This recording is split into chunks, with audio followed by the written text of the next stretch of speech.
Hello, everyone. Welcome back to episode 13 of Everyone Can Try. I can't believe we are on episode 13 already.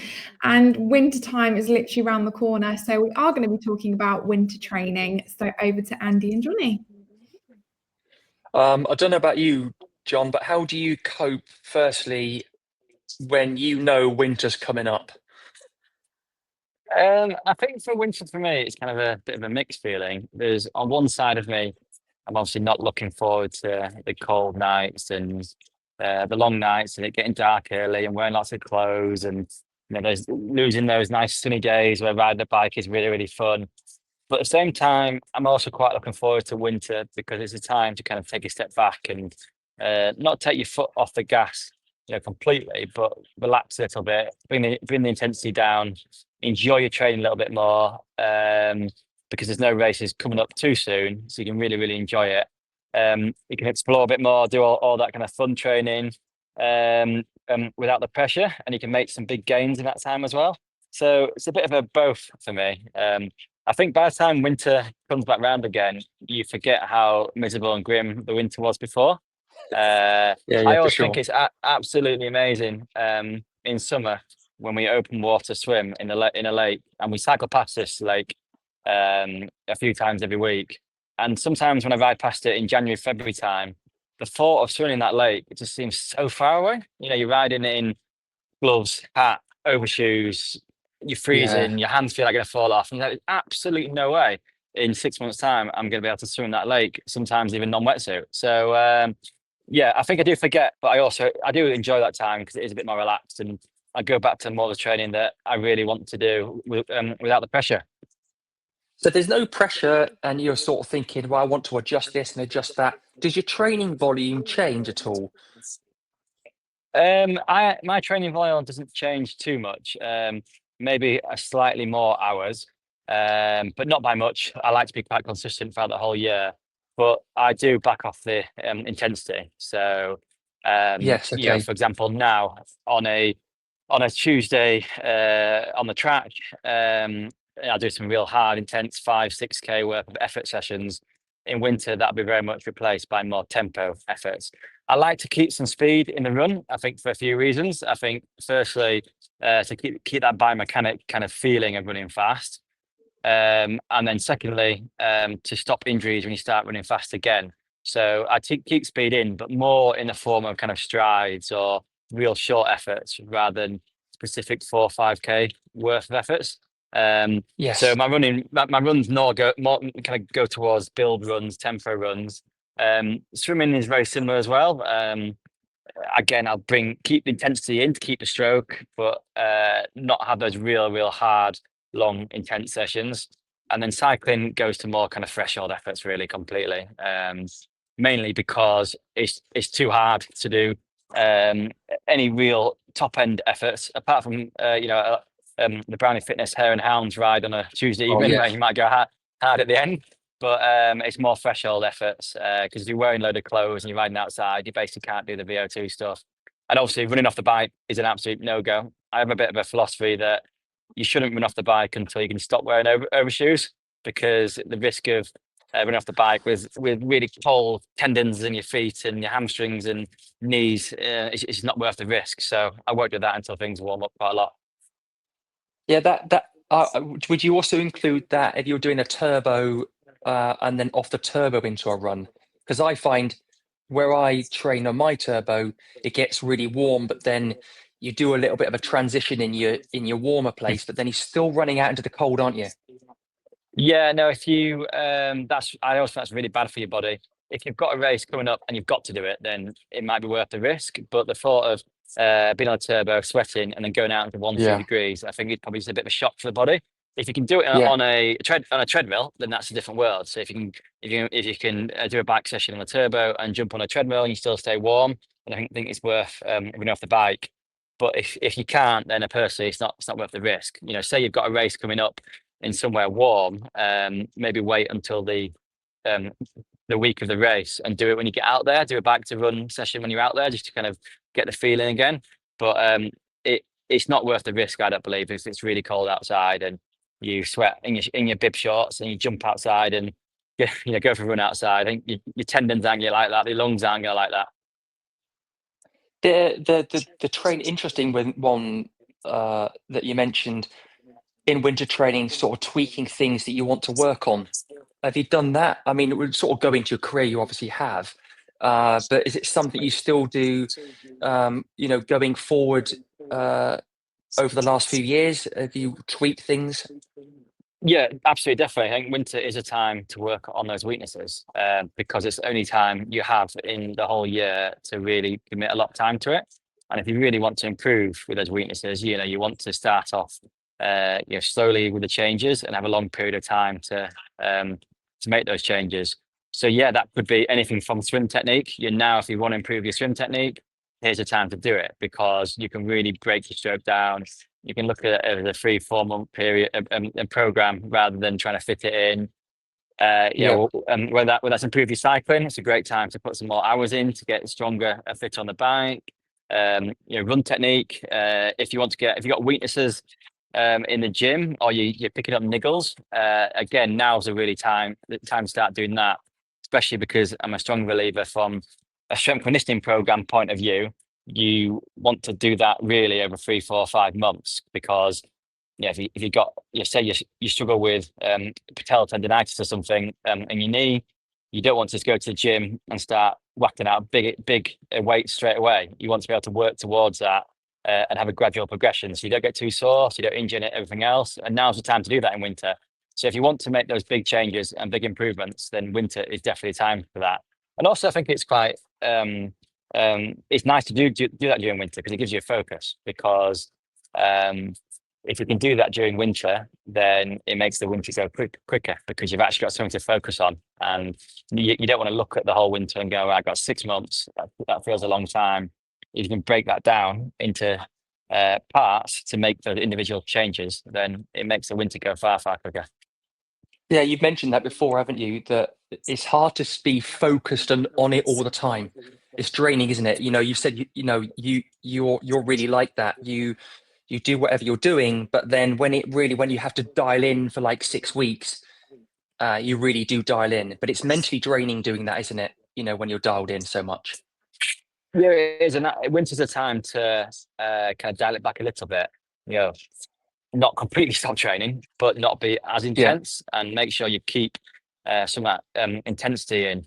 People say that when you start the training year, it's like a bag of sand, and if you're constantly putting little pricks in that bag of sand with a needle, and if in winter you do loads of pricks in that bag of sand and it leaks out really quickly, by the time you get to the summer and those races, there'll be no sand left, and that's your motivation. The sand is your motivation for the whole year.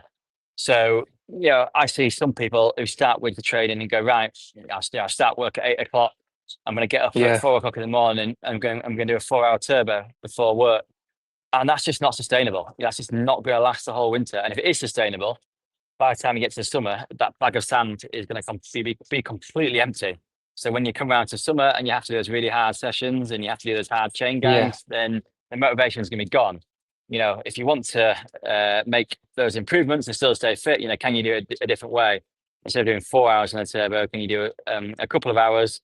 Keep that motivation. So when April, May comes, you're ready to go.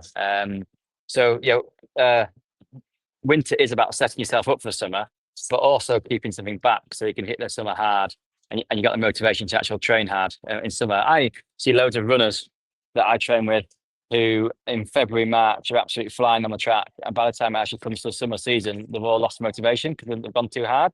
So yeah, definitely hold something back for the summer. And it is the time to now reset a little bit, fill that bag of sand so it is full. And then when you get to summer, it's still mostly full. Yeah, we were chatting before we pressed record on the old podcast, and I was mentioning to you that I got on the turbo yesterday, and it really felt hard. I think people have also got to understand that the stimulus is different, isn't it? The environment's different, and you've been riding out, enjoying yourself to transition into a turbo, and obviously it sets you off where you don't even have a category. and you're riding, and it's obviously potentially warmer inside that you're doing, and also it's totally different to the scenery you're getting when you're riding out on your bike. So yeah, that must happen again to yourself over the years, going from that indoor to outdoor training. Yeah, my first turbo session is always pretty grim. I think it's because you haven't done it for a while, and it is a different stimulus. Like you say, it's slightly warmer, you get more sweaty, you're constantly pedaling, your body's not used to that because when you've been outside, you've had those ups and downs, and also it can be pretty boring. But that's when you got to adapt your training as well. There's no point going to turbo. If you're used to doing a 4 hours on a Sunday outside, it doesn't necessarily mean you have to go on a turbo and sit there for 4 hours and do the same thing. Can you do that in 2.5 hours because you're actually pedaling more? So the overall training load is pretty similar. And can you get through winter by making it as easy on the head as possible? So what I do, for example, if I'm going on a turbo, I try and meet people, meet groups. So I've already mentioned it, but the Brownlee Fitness here in Hampton on a Tuesday evening. So if almost that's like a free session for me because I turn up. All I've got to do is turn up on a Tuesday. At the time, I haven't done it for so long, can't remember what time we start. Is it 6:30 now? 6 o'clock. 6 o'clock. We're all in. There goes 6 o'clock. It's been a while. And then all I've got to do is get on by that point, get a session, get involved, and before I know it, the session's done. And that's almost a free session. So that means I've got one in the bank for when I've got to do a session on my own. I've got to do whatever it is, 5 by 5 minutes hard. And I can save the motivation for that. So yeah, don't be afraid to kind of mix things up with that. So it might not be the absolutely perfect session that you've been set, but if it means that you can join a group ride on Zwift and you can get a good effort done, and you can save that motivation, you can save that sand for the next week, then definitely do that. And then also, I like having things to look forward to in winter. So whether that's Christmas, I'm a big fan of Christmas, whether that's the training camp. Obviously, we've got our Brownlee Fitness training camp in the south of Spain in February. So I like having that because again, I've got 6 months, 8 weeks to then I've got another 4 or 5 weeks into the Brownlee Fitness camp, and it splits it up. And before you know it, you've nearly finished winter. Just to rewind slightly to the running you mentioned, it's not uncommon for me to see in my local area people going out for runs when it's cold, and that some of them do sustain injuries and they're going out in shorts still. What's your thoughts on that? Because as far as I'm concerned, if it's cold, I'm wrapping up because essentially the muscles just aren't. As soon as you come out your house, it hits cold, and then obviously the muscle needs to be warm to function correctly. That's definitely something that needs to be sort of thought about. Yeah, definitely. I remember going out with a local group ride as a young lad in shorts and t-shirt, and one of the old boys telling me off and saying, "What are you doing wearing that? Your muscles are like chewing gum. They're nice and warm, they're nice and soft. If they're cold, they get brittle, and you're just gonna break your muscles." Maybe that's a bit too far, but yeah, definitely, I would dress it warm. Yeah, for 2 reasons. One, obviously the injury prevention side of it is if you keep your muscles warm, your muscles and tendons are gonna work far better. But also make it enjoyable. You want to get through winter and make it as easy as possible. Why should you make it harder than it needs to be? So whether that's running in tracksuit bottoms nowadays because they fit far better, or running tights, wear gloves. Make sure you have good kit. You can always find it. That's another big one that I always do is make sure that my winter bike is set up and ready to go with mud guards. It's got a pump on it all ready to go. It's got the inner tubes ready to go attached to it. It's clean. I try and make it as easy as possible. Make sure that you've got some good gloves that are ready to go as well. So your hands aren't going to get cold, and a good variation of gloves. Which means that if it's absolutely freezing, you can reach for another pair of gloves. I quite like as well cycling with a nice insulated bottle. So that means I can sip on a nice cup of tea as well as I'm riding around. That's so funny. A Yorkshire tea on the route. Oh, definitely. Any Keeps you sugars warm. in Little there? things like that. No, I've never ever put sugar in my tea in my life. I'm a bit worried that once I start, I might not be able to stop. So no, just Yorkshire tea. Although sometimes I forget the milk, and you realise how much milk cools the tea down. So if you are going to have a Are really you? good insulated bottle with tea in it, make sure you actually try it before you go out. I've had a few times where I've reached for it and the bottle's really effective and scalded my mouth because I forgot how warm it was. That's another one actually with winter training is how hard it is to fuel on the bike and get nutrition in you on the bike because in summer it can be quite easy. You can have two bottles on your bike, put lots of carbs in it, and you want to drink it. In winter, you can have two bottles on your bike, go out, the bottles get cold, they get muddy, so you don't want to drink for it. And then before you know it, you've done a 4-hour ride. And also reaching for your back pocket is harder as well because you've got gloves on, you've got too many layers on, so you can't get some gels out your back pocket. And before you know it, you've done a 4-hour ride and not actually eaten anything. Yeah. So be really careful about that. And that's one of the reasons why those rides feel harder because it's colder, so you're not as efficient, so you're actually burning more energy. But also you can't fuel it as well. So find a way of being able to fuel those rides, whether that is having a bottle with some warmer water in it and going, right, I'm actually going to make sure I get through this, or cafe stops or whatever it is. But yeah, make sure you don't change those rides in summer where you've fueled them really well to go to winter rides where you don't fuel them at all just because you can't do it. I noticed actually, John, when I went out to Spain last, you have a nice little pouch on the front, don't you? You have a nice little easy pouch on the front. I think I need to be in that gang. Actually, I've never done that before. Yeah, it's become a bit of a fashion, hasn't it, to have now a bar burrito on the front, or what you call them.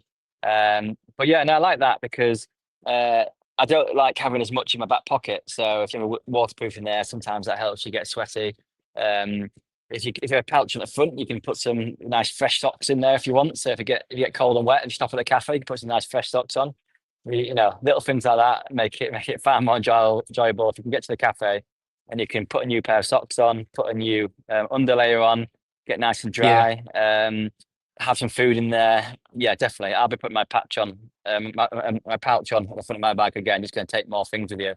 But again, just be careful. That makes the bike handle slightly differently as well. So make sure you've tried it a few times before you go out, so you don't go to the first corner and slip out. But yeah, definitely, I'd advise doing that so you can take more food with you. You can take more clothing. Like I say, a pair of socks, an underlayer, a waterproof. And sometimes you don't even use them. Sometimes it's just a mental game that if you've got it there, you've Yeah. always got a get out of jail free card. Yeah. I always struggle mentally if you have all your clothes on you got with you and you're still cold and you're a couple of hours from home, you're there going, oh no, I'm in trouble here. Whereas if you've got a spare pair of gloves, a spare pair of socks, and a new underlayer in your burrito bar at the front, you're going, oh, okay. I know I can, if worse comes to worse, can stop and put some more clothes on. So mentally, it just makes that cold ride a lot easier. Yeah, I think we sort of blipped out a second ago with you mentioning the training camp, but I noticed in the last training camp you had one, like I mentioned. I'm in the gang for this coming February. I think I'm going to treat myself to one. Interestingly, that it comes up a lot actually. What we know, why would you have one? It obviously aero, and I'm relating this to risk for reward. So I'm going to go around the houses a little bit here. You're not looking to be aero in the winter. So the main thing is to be warm and you feel confident that if it goes wrong, there's something to fall back on. And I think I'm going to relate this to winter safety riding or riding safe in the winter. Going downhill, max out, I'm thinking risk for reward here. What are you trying to get out of it? Is gravel at the end of, there's a T junction coming up.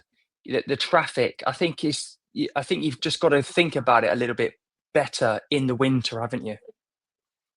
Yeah, definitely. There's no point in winter taking those risks. When you are in summer, you can get away with it because the roads are likely to be a lot drier, less gravel, less changeable. But there's times in winter where you might be going down a hill and you might hit the corner and it might be full of gravel or dirt or anything. So definitely just back off. There's no point showing how good you are just ending in the winter. The main point of winter, I believe, is to be consistent and get through winter as safely as possible. So that's injury and on your bike as Yeah. well. Yeah, there's no point taking those risks because constantly the whole time, your environment in winter is changing, whether that's It being more Yeah. icy, more muddy, more gravelly because there's been a storm. Just be really careful in winter, and also wear high vis clothes as well. That's another one. I know high vis clothes might not look the coolest sometimes, but I'm a big fan of standing out on the road. Just do everything you can to basically make it as safe as possible. Yeah, and the thing is, well, with your training is having that concede to the fact that and be a bit more open to changing your training.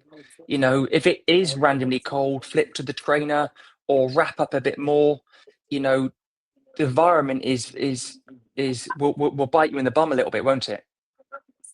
Yeah, definitely. I think be flexible with what you want to do. So maybe you've got a 4-hour ride planned with some mates, but you wake up and there's ice on the road, and just realize it's not worth it. It's not worth going out and then breaking a wrist Yeah, or for something sure. because you have a crash. The idea is to live to fight another day. So if you have to change that ride for a couple hour turbo, then just go for it and do that. Also, it mix up with mountain biking and things like that. Maybe you're not going to get the same kind of ride, but if you can go on a mountain bike and another week ticks by because it's something different, it's something exciting, and you definitely do that. Or whether that's a cross country running race as well to split up the winter. I used to really enjoy doing cross country running races because one of the dangers of winter is you have too many weeks of back to back to back. So before you know it, you've been 4 or 5 months of training, which is great, but you might also put you in a higher injury risk. So if you can split up with cross country races where you Yeah. taper into them, taper out of them, then you'll get through the winter hopefully nice and healthy. Like I said, the main point of winter is to work on the weaknesses to get through it safely and get through it ready to train in the summer. You're almost getting the miles in, but also setting yourself, training yourself to train. If you're someone who swims a lot outdoors, sea swimming, lake swimming, and now it's pool, we talk about the turbo trainer being quite boring, but at least there's some stimulus, isn't there? You're trying to race other people, it's safe, you've got avatars in front of you, you're on Zwift or whatever you're using. Swimming, you've switched from outside swimming to indoor swimming, pool swimming. How do you stay motivated? Have you ever used any tactics to try and get over that? Well, to be honest with you, swimming for me is always a little bit of a chore. My big tips for swimming well, I guess 3 things. One, if you can swim with other people, swim with a group or others. Secondly, have a plan. Go to the pool with a session. So if that involves us guys as Brownlee fitness coaches giving you a session, then brilliant. It genuinely, if I was to turn up in the pool without a session, and it's probably the same for 90% of elite athletes, I'd swim a kilometre and go home because I'm just so used to having that structure of a swim session. So you've got to turn up to the pool with a program, with a session, write it down on a bit of paper on your watch, or however it works, on your water bottle, and then to do that, tick each bit off individually because then every session's got to have a purpose. And then go to the pool with a purpose. So that could be to improve technique, to get some more miles in for swimming, to improve your speed, but go to every session in the pool with a purpose and go, this is what I'm here to do today. I want to improve my technique. I'm going to think about it. And trust me, it makes swimming far more interesting if you're swimming up and down, thinking about that leg kick or thinking about that arm catch. So always have a purpose. And again, that's where the Brownlee fitness coaches can come in with swim drills that I've sent during the winter last year. Or just giving you a purpose for each session. Swimming is only boring if you go to the pool and just go, right, I'm at the pool, I'm just going to swim up and down. I couldn't do that, but if you've got a session to do, then it makes it far more enjoyable. And also, if you can, try and swim at times where it's quieter and you can actually do the session.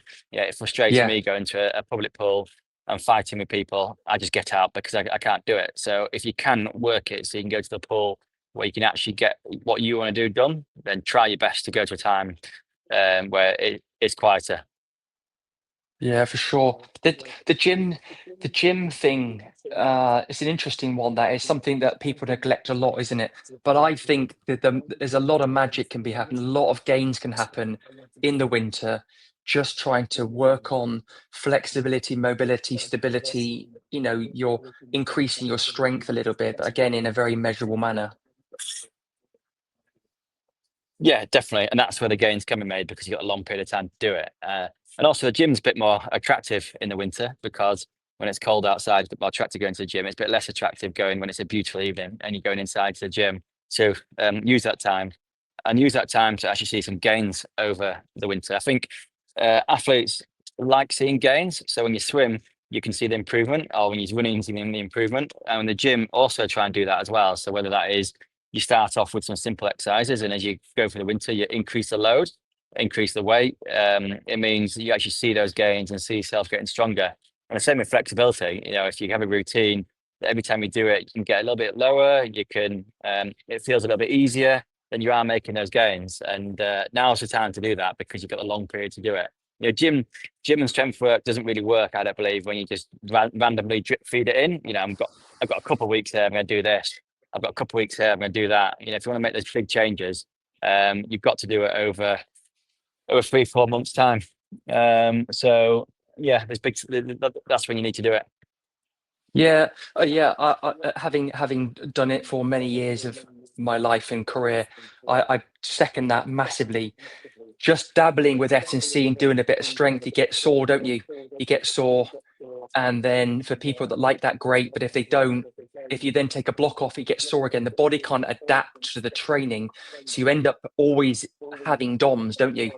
And it becomes uncomfortable all the time. So one key thing is to try and be very consistent. I know we talk about this all the time, but gymming, you need to be really consistent. Otherwise, it actually hurts for days later. No, it does, yeah. And you don't want to get to the stage where you're constant that cycle of sore. I don't want to do it again. It hurts. And then I'm not going to do it next time. And then I'll go back again. I'll get sore again. You want to be able to increase that load gradually and consistently, so that you actually don't get too sore. So winter's the only time you've really got to do that, because in summer, when you're racing every few weeks, you've kind of got to taper for those races. I always get frustrated in the gym sometimes, that even if I miss 1 week because I'm racing, next time I go back I get sore. It's amazing how quickly that your body forgets. So now's the time to really make those gains. Yeah, absolutely. And finally, nutrition and everything that goes around that. I say nutrition, we don't need to dabble into it too much because it's a huge subject. But one thing I wanted to cover is you can't be, I think this is the wrong way of saying it, but this is the only way of describing it. You can't be shredded all year round. So weight gain and not quite being the weight you need to be is absolutely fine, isn't it? Absolutely fine. If anything, in winter, you're definitely better keeping a couple of kilos on, just to stay healthy. Some insulation. It's a long summer out there, so definitely this is a time where if you ask someone who kind of struggles to maintain your race weight, then definitely put a couple of kilos on. It'll actually help you. And it's just about backing off the intensity a little bit with it. Don't worry about it too much. Obviously, don't go crazy and put 10-15 kilos on, because it makes life a lot harder in the summer. But definitely don't worry about it too much. And then now's the time, if you want to eat that extra bit of cake, eat not as healthily, then now's the time to do it, because it will stop you getting ill, and it'll set you up for a far better summer if you can go into summer healthy, ready to go. And then you can lose that weight will come off quicker in summer if when you start putting intensity in. Yeah, thanks. Jonny, thank you so much for that. It's really great. And I really can't wait to do some turbo sessions with yourself and Brownlee Fitness over the winter, because for me, it's really motivational. Oh no, the Hare and Hounds got me through winter last year, and I absolutely loved it. So yeah, I can't wait to be there as well. So thank you very much, and I hope everyone has a good start to the winter. Amazing. Thank you so much, guys. And thank you to everyone who's listened to this podcast. If you guys got value, please let us know, share on your stories, and also let us know if you've got any questions. And if you're interested to join our Brownlee Fitness Squad, then there'll be a link under this podcast you can find out more. And thanks so much, guys. We'll speak to you soon. Thank you.